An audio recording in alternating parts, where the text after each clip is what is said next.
Hello, नमस्कार दोस्तों, मैं देवेंद्र और टेक्नीशियन देवेंद्र में आपका स्वागत है।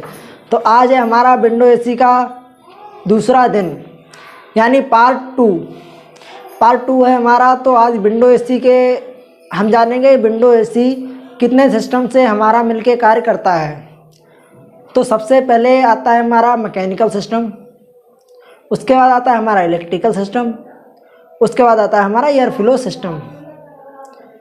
तो मैकेनिकल सिस्टम में हमारा वह सिस्टम आता है, मतलब वह पार्ट्स आते हैं जिसमें हमारी गैस फ्लो करती है, यानी गैस हमारी जिसमें चलती है, गैस या घूमती है पूरे सिस्टम में, उसे हम मैकेनिकल सिस्टम कहते हैं। और इलेक्ट्रिकल सिस्टम वह सिस्टम होता है जिसमें हमारी विद्युत चलती है, यानी विद्युत हमारी जिन पार्टों में कार्य करती है उसे हम इलेक्ट्रिकल सिस्टम बोलते हैं, और जिसमें गैस कार्य करती है उसे हम मैकेनिकल सिस्टम बोलते हैं। और एयर फ्लो सिस्टम जिसमें हमारी हवा कार्य करती है उसे हम एयर फ्लो सिस्टम कहते हैं।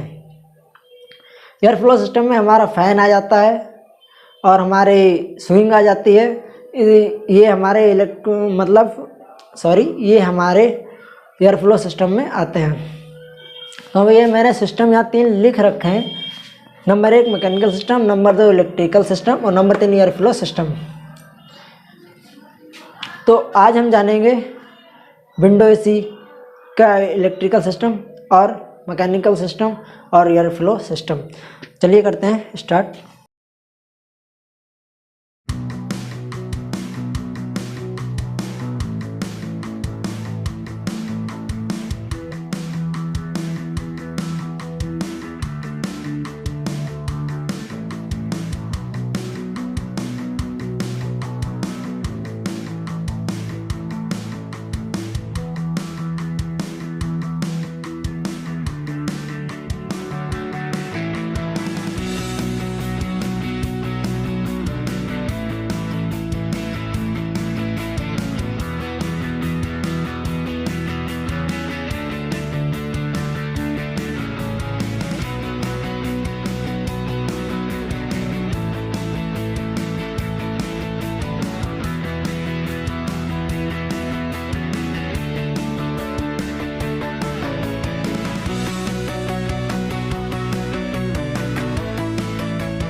दोस्तों ये हमारा मैकेनिकल सिस्टम विंडो एसी का। तो यहाँ पर सबसे पहले हमारा आता है कंप्रेसर। नंबर 1 पे हमारा आता है कंप्रेसर। तो हम सबसे पहली हेडिंग डालेंगे कंप्रेसर। अगर आप साथ साथ में नोट्स बनाते चलेंगे तो आपको ही फ़ायदा होगा, क्योंकि ऐसा होता है बाई चांस अभी आपने पढ़ा है बाद में आपको याद ना रहे, इस वजह से तो आप नोट्स ज़रूर बनाएं। तो इस वजह से आपको फ़ायदा होगा नोट्स से। अगर बाई चांस आप कोई चीज़ भूल रहे हैं, इसे आपको याद हो जाएगा। तो सबसे पहले नंबर 1 हेडिंग डालेंगे कंप्रेसर।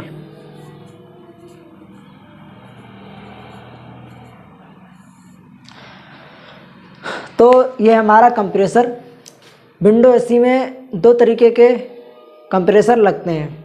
नंबर 1 रोटरी कंप्रेसर, जो कि हमारा ये है, और एक होता है सेमी हार्मेटिक कंप्रेसर, वो अभी विंडो एसी में नहीं आ रहा है।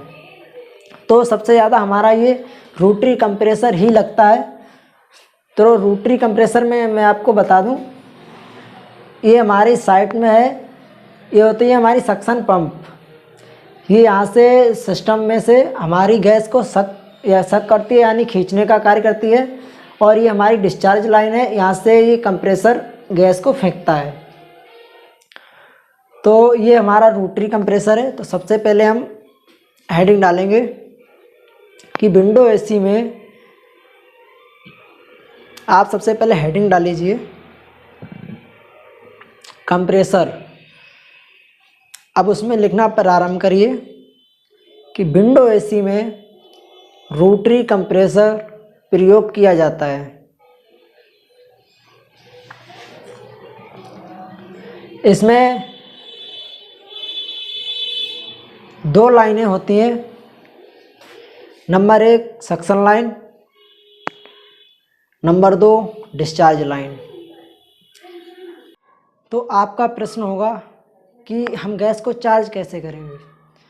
तो गैस को चार्ज करने के लिए इसमें कोई लाइन नहीं दी होती है, लेकिन यहाँ पर एक सक्शन लाइन की तरफ एक चार्जिंग पिन दी होती है।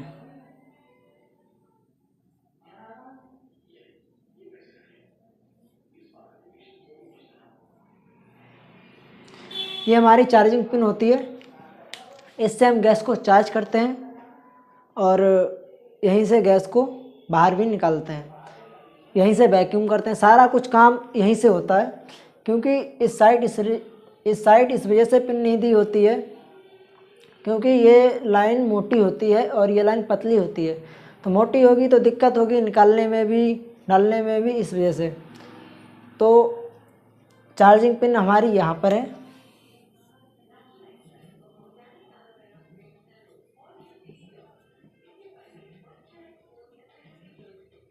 तो ये हमारा हो गया कंप्रेसर। अब सेकंड नंबर पे हेडिंग डाल लो आप कंडेंसर।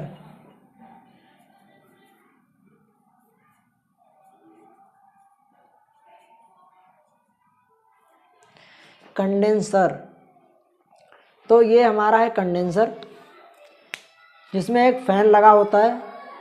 इसमें फ़ैन इस वजह से लगा होता है कि ये जो भी गर्म हो कंडेंसर उसको ठंडा कर सके। जब ठंडा करेगा तो गैस ठंडी होगी हमारी, तो गैस ठंडी होगी तो कूलिंग अच्छी होगी। तो यहाँ पर आप देख सकते हैं, मैं आपको दिखाने की कोशिश करता हूँ। यहाँ पर हमारी 2 पाइपें लगी हैं, एक यहाँ पर और एक यहाँ पर। यहाँ पर ये 2 इस वजह से लगी हैं कि गैस हमारी जल्दी जल्दी प्रवाह हो सके। लेकिन यहाँ पर एक ही है, क्योंकि यहाँ से गैस की स्पीड को कम किया जाता है, इस वजह से यहाँ पर एक लगी है। और गैस की स्पीड कम करने का कार्य कैपिलरी भी करती है, वो मैं आपको आगे बताऊँगा। फिलहाल अभी जान लेते हैं कंडेंसर। तो कंडेंसर हेडिंग डाल लीजिए कंडेंसर। अब उसमें आप लिखिए कि कंडेंसर का कार्य होता है गैस को वाष्प रूप से द्रव रूप में चेंज करना। द्रव इस वजह से होता है क्योंकि यहाँ पर गैस जब कंप्रेसर से निकलती है, गैस जब यहाँ कंप्रेसर से निकलती है तो ये वाष्प रूप में जाती है। और ये आप देख सकते हैं साइड में पाइपें लगी हुई हैं, तो इनमें घूमते घूमते घूमते घूमते ये नीचे आती है जब तक ये द्रव रूप में हो जाती है। तो द्रव रूप में हो जाती है। अब सेकंड नंबर पे आप लिख लो कि कंडेंसर को हम हीटिंग कॉइल के नाम से भी जानते हैं। इसे हम हीटिंग कॉइल के नाम से भी जानते हैं। अब तीसरे नंबर पे हेडिंग डाल लीजिए आप, फिल्टर।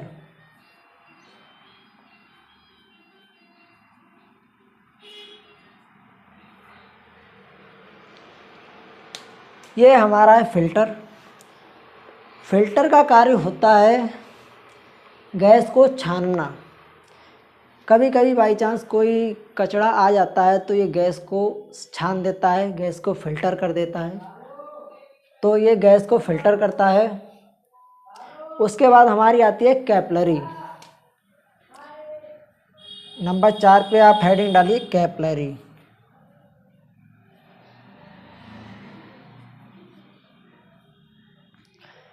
कैपिलरी ये हमारी है कैपिलरी, जो कि राउंड राउंड टाइप की होती है। तो इसका कार्य होता है गैस की स्पीड को कम करना। यहाँ से मोटे मोटे पाइप जाते हैं तो गैस की स्पीड कम नहीं होती है, तो ये गैस की स्पीड को कम करती है कैपिलरी हमारी। तो गैस की स्पीड इस वजह से कम करती है कि ये एवापोरेटर में गैस थोड़ी थोड़ी जाए, कम गैस जाए इस वजह से। और दूसरा कार्य इसका है कि एवापोरेटर में ज़्यादा से ज़्यादा टाइम मिले गैस को। जब यहाँ से इसकी स्पीड कम हो जाएगी तो गैस इसमें रुकेगी। कुछ देर जब रुकेगी तो बाहरी हवा की वजह से इसमें गैस ठंडी होगी। गैस ठंडी होगी तो हमारी कूलिंग अच्छी होगी।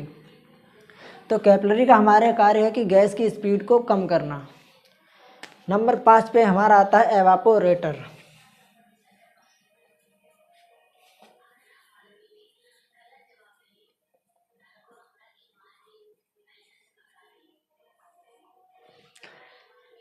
ये रहा हमारा एवापोरेटर।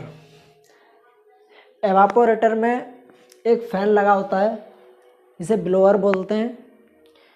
तो यही ठंडी हवा को बाहर फेंकता है। और यहाँ पर इसमें भी पाइपें लगी होती हैं जिसमें गैस हमारी घूमती है। तो यहाँ से गैस ठंडी होकर जाती है तो ये बाहरी हवा जितनी होती है इसके आसपास, वो सारी हवा ठंडी हो जाती है। ठंडी होने के कारण जब यही पंखा उसी हवा को बाहर फेंकता है तो हमारा रूम भी ठंडा होता है। तो ये हमारा हो गया मैकेनिकल सिस्टम।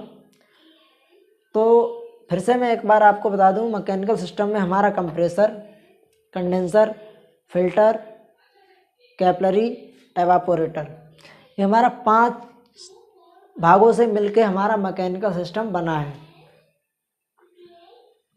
इसके बाद हम जानेंगे कि इसका इलेक्ट्रिकल सिस्टम में कौन कौन से पार्ट्स आते हैं उसके बारे में जानेंगे। अगर हमारी वीडियो अच्छी लगी है तो हमारे चैनल को सब्सक्राइब करें, वीडियो को लाइक करें, ज़्यादा से ज़्यादा शेयर करें। Thank you so much.